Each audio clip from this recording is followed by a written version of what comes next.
तो फिल्म की शुरुआत ट्रेन की पटरी से होती है और फौरन बाद हमें 1968 का वक्त दिखाया जाता है, जब पॉल ने आइरिस को सरप्राइज करने के लिए एक स्काई व्यू रेस्टोरेंट बनाया था। आइरिस बहुत ज्यादा एक्साइटेड और खुश हो जाती है और इस रेस्टोरेंट की कमर्शियल के लिए आइरिस और पॉल की इस टॉवर के साथ पिक्चर भी ली जाती है और फाइनली ये लोग रेस्टोरेंट के अंदर आ जाते हैं। रेस्टोरेंट का फ्लोर ग्लास का था, नीचे से सब नजर आ रहा था और रेस्टोरेंट के बिल्कुल सेंटर में एक लाइव किचन था। लोग यहाँ पर पार्टी कर रहे थे और तभी आइरिस पॉल की पॉकेट में एक रोज फ्लावर लगाती है, जिस पे लगे कांटे के चुभने से उसके हाथ से खून निकल आता है, जिसे देखकर उसे उल्टी आ जाती है। जो देखते हुए रेस्टोरेंट में आई सिंगर ये समझ गई कि आइरिस प्रेग्नेंट है, और जब उसने आइरिस से पूछा तो आइरिस को खुद ये अभी उसी के मुंह से पता चल रहा था, लेकिन फिर भी आइरिस बहुत ज्यादा खुश थी। यहाँ पर वो उस सिंगर के बेटे को भी दिखती है और पता नहीं क्यों उसे इस बच्चे से अट्रैक्शन फील हुई। खैर वो पॉल के पास चली गई और पॉल उसे ले आया टॉप व्यू टेरेस पर,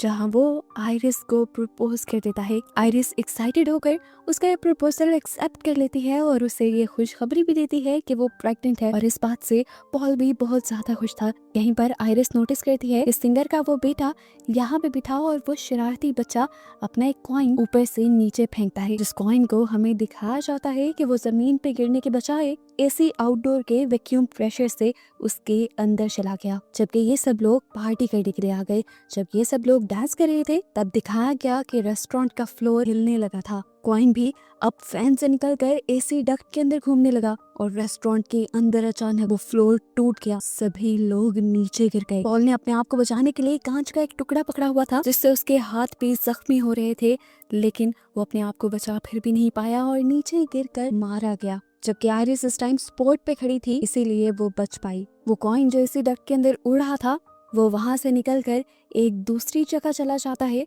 और गैस के पाइप से लगकर लीकेज कर देता है, जिसकी वजह से ऊपर लाइव किचन रेस्टोरेंट में भी आग लग जाती है, जिसकी वजह से वो सिंगर भी मारी जाती है। और आइरिस अपने आप को बचाने के लिए पियानो के नीचे छुप जाती है। अपने आप को बचाने के लिए आइरिस लिफ्ट के पास आई, जो लिफ्ट पूरी तरह फुल हो चुकी थी। इससे पहले कि लिफ्ट नीचे जा पाती, लिफ्ट के नीचे एक बंदा आकर क्रश हो जाता है। ऐसे लिफ्ट खराब हो जाती है और लिफ्ट के अंदर के भी सभी लोग मारे जाते हैं। वो वापस ऊपर की तरफ गई तो रेस्टोरेंट का आधा हिस्सा भी एक तरफ लटक गया, जिसके अंदर जाकर लोग अपनी जान बचा रहे थे। बस एक पियानो नहीं, इस पूरे हिस्से का बैलेंस बनाया हुआ था। वो कॉइन जो यहाँ डक्ट्स में घूम रहा था वो आकर इस पियानो के ऊपर गिरा, बैलेंस बिगड़ा और रेस्टोरेंट का ये हिस्सा भी नीचे गिर गया और इस तरह इसमें मौजूद लोग भी मारे गए। यहाँ पर आइरिस को उस सिंगर का एक बेटा भी दिखा, जिससे उसने पकड़ लिया। वो उसे बचाकर सेफली लेकर जाना चाहती थी, लेकिन उसके नीचे की भी जमीन टूट गई। अपने आप को बचाने के लिए उसने रिंग को दो सरियों के दरमियान में फंसा लिया, लेकिन फिर उसका हाथ छिल गया, रिंग उतर गई और इस तरह आइरिस और वो बच्चा भी नीचे गिरकर मारे गए। और यहाँ एक लड़की ने एकदम से चौंक कर चीख मारी और हमें पता चला कि ये सब जो हमने देखा था वो स्टेफनी नाम की एक लड़की के हेलुसिनेशंस थे। वो इस टाइम अपनी क्लास में बैठी हुई थी और उसके इस तरह चिल्लाने की वजह से उसकी क्लास खराब हो जाती है। उसके प्रोफेसर ने जब उससे इस बारे में पूछा तो स्टेफनी ने बताया कि मुझे ऐसे हेलुसिनेशंस और डरावने विजन्स आते रहते हैं। रात में भी वो यही डरावना ख्वाब देखकर चीख मारकर उठ गई और तब उसकी रूममेट ने उसे मशवरा दिया कि तुम्हें इस बारे में जाकर अपनी फैमिली से बात करनी चाहिए। वो अपने घर आई, अपने डैड से मिली, अपने अच्छे भाई से मिली जिसके साथ उसकी बहुत अच्छी बॉन्डिंग थी, और वो दोनों मिलकर अपने अंकल के घर गए जो उनकी मॉम के भाई थे। अपने कजिन्स के साथ इन दोनों की बहुत ज्यादा अटैचमेंट थी। सब लोग यहाँ पर एंजॉय कर रहे थे कि आइरिस यहाँ पर अपने अंकल से अपनी ग्रैंड माँ आइरिस के बारे में पूछती है। यानी आइरिस जिसे हमने स्टेफनी के वीएंस में देखा था वो उसी की ग्रैंड मॉम थी। उसके अंकल अपनी मॉम का ही नाम सुनकर स्टेफनी पर गुस्सा हो जाते हैं और उससे कहते हैं कि तुम्हारी ग्रैंड माँ हमारे लिए मर चुकी हैं, वो पागल हो गई हैं, हमें छोड़कर वो एक आइलैंड पे जाकर रहने लगी थी, जिसके बाद से वो हमसे कभी मिलने नहीं आई। इसी वजह से तुम्हारी मॉम की भी दिमागी हालत खराब हो गई और वो भी हमें छोड़कर चली गई। उसके अंकल तो बातें सुनाकर उसे चले गए, लेकिन उसकी आंटी ने उसकी मदद की और उसे आइरिस के भेजे लेटर्स, उसका एड्रेस और आइरिस की कुछ चीजें दी। इन चीजों में वो पिक्चर भी थी जो पॉल और आइरिस ने उस स्काई व्यू रेस्टोरेंट के सामने बनवाई थी। ये देखकर स्टेफनी बुरी तरह चौंक गई। ये पिक्चर, ये रेस्टोरेंट, ये सब उसके विजन में आया था। अब स्टेफनी आइरिस से मिलने के लिए उस वीरान सुनसान आइलैंड पे चली गई। जहाँ पे एक घर तो था, लेकिन इस घर की हालत काफी खराब थी। उसके सेंसर में स्टिफनी ने अपना इंट्रोडक्शन करवाया तो आयरिस ने उसे घर के अंदर बुला लिया। आयरिस भी स्टिफनी को देखकर काफी एक्साइटेड थी। वो स्टिफनी से उसकी मॉम के बारे में पूछती है तो स्टिफनी बताती है कि हमारी मॉम तो हमें बचपन में ही छोड़कर चली गई थी। यहाँ पर स्टिफनी अब मेन बात आयरिस को बताती है कि मैंने आपको और ग्रैंडपा को उस स्काई व्यू रेस्टोरेंट के सामने देखा था और वो रेस्टोरेंट तबाह हो रहा था, आप लोग मर रहे थे। मुझे ये डरावना ख्वाब, ये वियन हर रोज दिन रात आता है। यहाँ पर आयरिस उसे कहती है जो वियन तुम्हें आते हैं वो सभी वियंस मुझे भी आते थे और उन्हीं वियंस की वजह से मैं उस दिन होने वाले उस बड़े हादसे को बचा पाई थी। उस दिन मैंने उस बच्चे के हाथ से वो कॉइन ही ले लिया था जिसकी वजह से वो सारा हादसा हुआ था। और फिर रेस्टोरेंट का जो फ्लोर टूटा था वो भी मुझे पहले ही पता था, इसीलिए मैंने जाकर माइक में ऐलान कर दिया कि फ्लोर टूटने वाला है, जिसकी वजह से लोग पहले ही वहां से चले गए और इस तरह काफी लोग मरने से बच गए। स्टिफनी हैरान होकर पूछती है आपने उस दिन सबकी जान बचा ली थी? तो आयरिस कहती है हाँ, उस दिन मैंने मौत को धोखा देते हुए सबकी जान तो बचा ली, लेकिन मौत ने उन लोगों का पीछा नहीं छोड़ा। मौत उन लोगों के साथ गेम खेलने लगी जो लोग उस हादसे में बचे थे। मौत उन लोगों को ढूंढ ढूंढ कर मारने लगी, ना सिर्फ उन लोगों को बल्कि अगर उन लोगों के बच्चे भी होते थे मौत उनको भी मार रही थी। और अगर वहाँ पर मौजूद कुछ लोग मौत से बच निकले और जिनके बच्चे उस हादसे के बाद पैदा होने लगे, मौत उनको भी मारने लगी, क्योंकि अगर वो लोग इस हादसे में मर जाते तो उनके बच्चे भी आगे पैदा ना होते। मौत एक के बाद एक जब वहाँ वाले हादसे के ही लोगों को मार रही थी तब मुझे इन चीजों का अंदाजा हुआ। पॉल को भी मौत ने कैंसर के मुंह में ले जाकर मारा और तब मुझे अंदाजा हो गया कि अगली बारी मेरी है।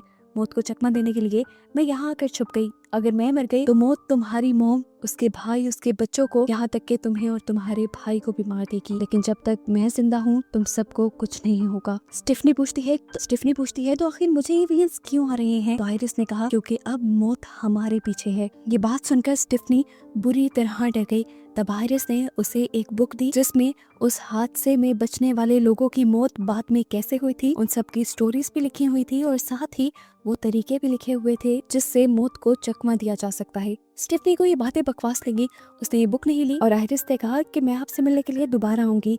ये कहकर वो बाहर चली गई। आयरिस जो सालों से इस कैबिन से बाहर नहीं निकली थी, उसने अपने बच्चों को बचाने के लिए मौत के सामने आने का फैसला किया और बाहर निकलकर स्टिफनी को वो किताब पकड़ा दी। उसने कहा कि मौत अब तुम्हारे पीछे आएगी और उससे बचने के लिए तुम्हें इस बुक का इस्तेमाल करना होगा। स्टिफनी उसकी बात पे भरोसा नहीं कर रही थी तो आयरिस ने कहा अभी मेरी मौत को देखना। यहाँ हमने देखा कि एक जगह से गैस लीक हुई, गैस के लीक होने से एक चीज डिस्टर्ब हुई, उसके बाद दूसरी, और इसी तरह एक चैन बनते हुए आयरिस के मुंह में आकर पीछे से कोई चीज स्टैब हो गई और आयरिस की वहीं पर मौत हो गई। अब तो स्टिफनी को आयरिस की बातों पे यकीन आने लगा था। 2 दिन बाद आयरिस का फ्यूनरल था जिस पर स्टिफनी की मॉम भी आई थी। स्टिफनी को समझ आ रही थी कि अगर अब अगली मौत होगी तो स्टिफनी की मॉम की ही होगी।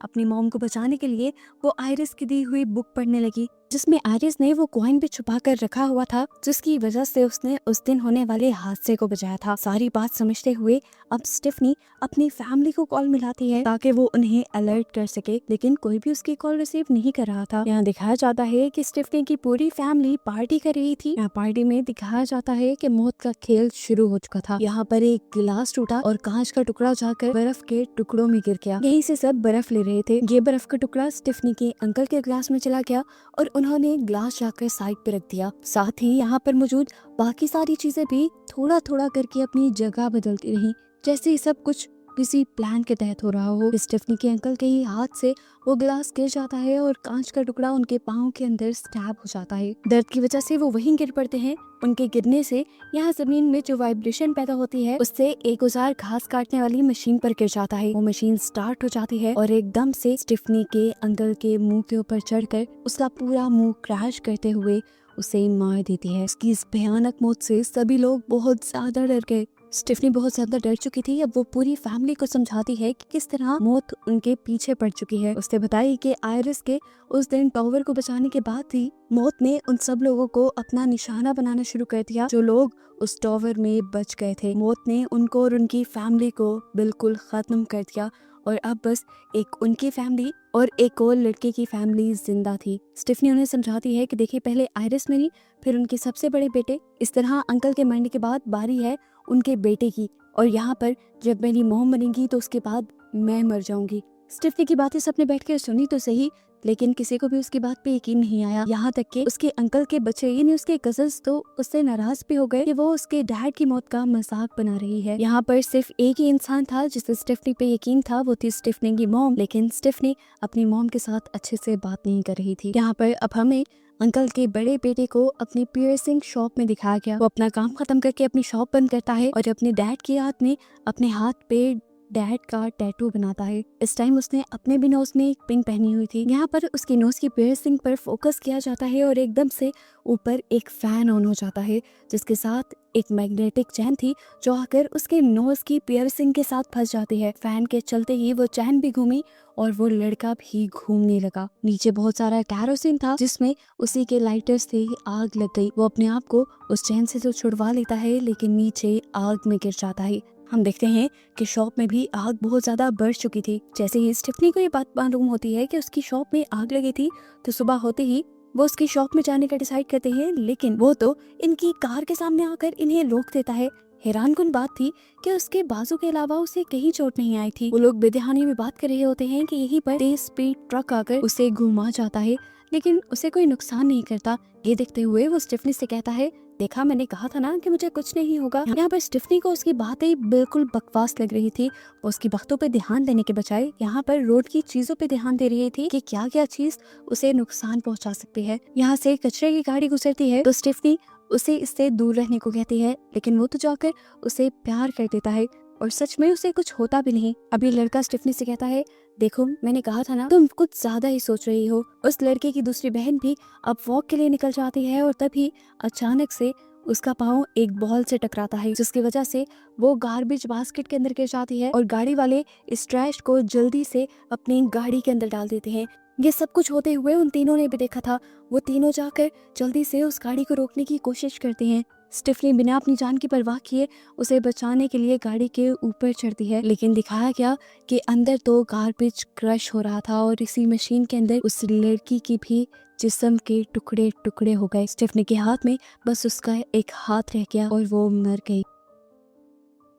उसकी मौत से सब लोग बहुत ज्यादा डिप्रेस हो गए थे। स्टेफनी का भाई स्टेफनी से कहता है, तुम ठीक थी। लेकिन इस टाइम स्टेफनी को अपनी थ्योरी पे यकीन नहीं रहा था, क्योंकि उसे लग रहा था कि जो लड़की मरी थी उसके बड़े भाई को मरना चाहिए था। तब उनकी आंट ने आकर एक बहुत बड़ा सच ये रिवील किया कि असल में वो लड़का स्टेफनी के अंकल का असल बेटा था ही नहीं। इसी वजह से उसकी मौत नहीं हुई, बल्कि उसकी बहन की मौत हो गई, जो कि उनके अंकल की बड़ी बेटी थी। और ये सुनकर अब स्टेफनी चौंक गई, स्टेफनी के साथ सारे भी, क्योंकि सबको अब स्टेफनी की बात पे यकीन आने लगा था। वो जो लड़की मरी थी उसका छोटा भाई अब स्टेफनी से कहता है, ये नहीं, इस मर्तबा मेरी बारी है। स्टेफनी, मैं मरना नहीं चाहता, क्या तुम मेरी मदद करोगी? स्टेफनी कहती है, मैं बचाना तो चाहती हूँ, लेकिन मुझे नहीं पता कि आगे क्या होने वाला है। तब उसका भाई उससे कहता है, देखो तुमने पहले भी फिगर आउट कर लिया था कि क्या होने वाला है, तुम जरा आसपास की चीजों पे ध्यान दो, तुम समझ जाओगी। स्टेफनी को याद आता है कि आयरिस ने यानी उसकी ग्रैंड मॉम ने उसे एक लड़की के बारे में बताया था जो उस दिन बच गया था। वो आज भी एक हॉस्पिटल में काम कर रहा था। गिनी वो जिंदा था और उसने भी मौत को चकमा दिया था। उसे मौत को चकमा देना आता था, इसीलिए ये लोग उसके पास जाने का डिसाइड करते हैं। यहाँ पर ये सब लोग जब आकर उसका नाम जेडी पुकारते हैं तो वो हैरान हो जाता है।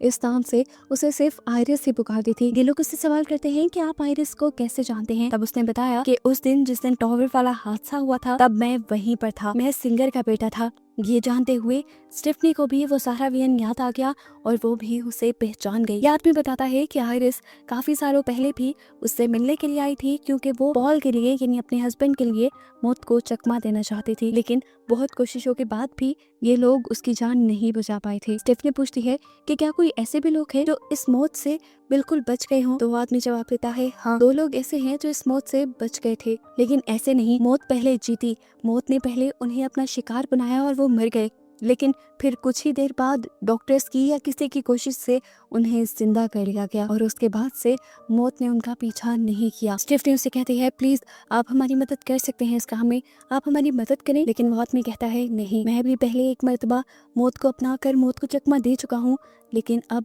मरना मुझे भी है, क्योंकि मुझे कैंसर है और एक ना एक दिन हम सबको मरना है। मौत से हम भाग नहीं सकते, वही हमारी फाइनल डेस्टिनेशन है। उससे पहले हमें अपने बचे कुचे पलों को एंजॉय करना चाहिए। यहाँ पर जब ये सब लोग काफी ज्यादा दुखी थे, तभी इनके एक साथी को आइडिया आता है कि वो अपने भाई को जो कि मरने वाला है उसे पीनट खिलाएगा, क्योंकि उसे पीनट से एलर्जी थी। इस तरह वो पीनट खा के मर सकता था, लेकिन उसका प्लान था कि जैसे ही वो मर जाएगा तो फौरन वो उसे एंटी एलर्जिक और मेडिकल सर्विसेज देकर जिंदा कर लेगा, और ऐसे ये लोग मौत को चकमा दे देंगे। लेकिन जैसे ही वो वेंडिंग मशीन के पास आता है तो वेंडिंग मशीन चलती नहीं। उसे जल्दी बहुत थी, हाथ डालकर उसने पीनट्स निकालने की कोशिश की और यहाँ पर मशीन का एक स्क्रू ढीला हो गया, जिसके बाद ये लोग छुपने के लिए एक रूम में आ गए। वो अपने भाई को कहता है तुम यहाँ रुको, मैं तुम्हारे लिए एक एंटी एलर्जिक लेकर आता हूँ। ये कहकर वो वहाँ का दरवाजा बंद कर देता है और उसके दरवाजे को पटकने की वजह से यहाँ पर कुछ बटन्स ऑन हो जाते हैं और MRI मशीन भी। कुछ देर बाद वो लड़का वापस आ जाता है एक इंजेक्टर और व्हील चेयर के साथ। वो इस लड़के को अब ये पीनट चॉकलेट खाने को कहता है। इससे पहले कि ये लोग अपना कोई प्लान पूरा कर पाते, यहाँ पर MRI मशीन ऑन हो जाती है। अपनी हाई मैग्नेटिक रेस की वजह से वो यहाँ की सारी मेटल की चीजों को अपनी तरफ खींचने लगी थी। स्टेफनी का बड़ा कजन जिसने अपनी पूरी बॉडी में पियर्सिंग की हुई थी, वो मशीन व्हील चेयर के साथ साथ उसे भी अपने अंदर खींचने लग जाता और वो अजीब तरीके से अंदर की तरफ घुसता चला जाता है। अपने आप को वो बचा भी नहीं पाता। व्हील चेयर भी मैग्नेटिक रेस की वजह से टूटकर उसके अंदर स्टैब हो जाती है और वो वहीं पर मर जाता है। उसका छोटा भाई जिसने पीनट चॉकलेट खा ली थी, अब उसे भी बहुत ज्यादा तकलीफ हो रही थी। अपने आप को बचाने के लिए उसने पास में मौजूद इंजेक्शन अपने अंदर इंजेक्ट कर लिया, जिससे वो बेहतर तो हो गया, लेकिन तभी वेंडिंग मशीन से वो स्प्रिंग बाहर निकल आया जिसे इन्होंने खोला था। एक दीवार से दूसरी दीवार पर टकराते हुए आखिर वो स्प्रिंग आकर लगा ही उस लड़के को जिसने अभी अभी मौत को चकमा देने के लिए चॉकलेट खाकर अपने आप को एंटी एलर्जिक लगाया था, और इस तरह उसकी भी मौत हो गई। यानी मौत ने उसे भी नहीं छोड़ा। इन दोनों के मरने की वजह से सभी लोग बहुत ज्यादा दुखी हो जाते हैं। स्टेफनी अपनी मॉम से कहती है अब आपकी बारी है। आयरिस, ये नहीं आपकी मॉम जिस घर में रहती थी, मुझे लगता है कि आपको उसी घर में रहना चाहिए, क्योंकि उस घर में रहकर वो भी काफी अरसे तक जिंदा रही थी। स्टेफनी की मॉम उसकी बात मान जाती है और तभी हम देखते हैं कि स्टेफनी के हाथ में जो बुक थी उससे वो कॉइन निकलकर नीचे गिर जाता है, जिसे एक ओल्ड लेडी उठाकर अपने पर्स में डाल लेती है। स्टेफनी खैर तेजी से अपनी ग्रैंड मॉम के घर की तरफ निकल जाती है और अपनी मॉम को उस घर के अंदर जाने को कहती है। उसकी मॉम अपने दोनों बच्चों के लिए काफी परेशान थी, तो स्टेफनी ने कहा मॉम जब तक आप जिंदा हैं हमें कुछ नहीं हो सकता। ये कहते हुए उसने अपने भाई के साथ अपनी मॉम को घर के अंदर भेज दिया, लेकिन हमें दिखाया गया कि यहाँ तो पहले से ही गैस भी लीक थी और यहाँ पर स्पार्किंग भी हो रही थी। इसकी स्मेल हालांकि स्टेफनी की मॉम को भी आई, लेकिन वो इग्नोर करते हुए अंदर चली गई और ऐसे गैस और स्पार्किंग की वजह से वहाँ पर एक बहुत बड़ा ब्लास्ट हो गया, जिसकी वजह से स्टेफनी की कार भी जाकर पानी में गिर गई और वो पानी में तड़पने लगी। अंदर स्टेफनी की मॉम इस धमाके में जल गई थी और स्टेफनी का भाई जो अभी घर से बाहर ही खड़ा था, उसने देखा कि उसके ऊपर एक टॉवर गिरने वाला था। इससे पहले कि वो गिर जाता उसकी मॉम आकर उसे बचा लेती हैं और ये टॉवर उसकी मॉम के ऊपर गिरकर उनकी मौत हो जाती है। इस लड़के को पता चल गया था कि अब मरने की बारी स्टेफनी की है। वो स्टेफनी को बचाने के लिए जल्दी से पानी के अंदर कूद जाता है और उसे जब बचाकर बाहर लेकर आता है तो देखता है कि स्टेफनी पहले ही मर चुकी थी। वो उसे CPR देता है, जिसकी वजह से एक मर्तबा उसकी और जान बच जाती है, वो जिंदा हो जाती है। और ये लोग इस चीज के लिए खुश हो जाते हैं कि स्टेफनी मरकर जिंदा हुई थी, उसने मौत को अपना लिया था और इस तरह अब वो मौत को चकमा दे सकते थे। ये दोनों इस बात से तो खुश थे कि इन दोनों की जान बच गई, लेकिन अपनी मॉम के मरने से और बाकी सबके मरने से ये लोग बहुत दुखी थे। सीन कट होकर हमें कुछ टाइम बाद का सीन दिखाया गया, जहाँ अब इनकी लाइफ बिल्कुल नॉर्मल हो चुकी थी। चार्ली यानी स्टेफनी के छोटे भाई की आज ग्रेजुएशन पार्टी थी। सभी लोग वहां जाने के लिए तैयार हो रहे थे। स्टेफनी बहुत खुश होकर उसके पॉकेट में रोज का फूल लगाती है और यहाँ पर फूल में लगा एक कांटा उसके हाथ में चुभ जाता है और उसके हाथ से भी बिल्कुल उसी तरह खून आता है जैसा खून मूवी के स्टार्ट में आयरिस के हाथ से भी निकला था।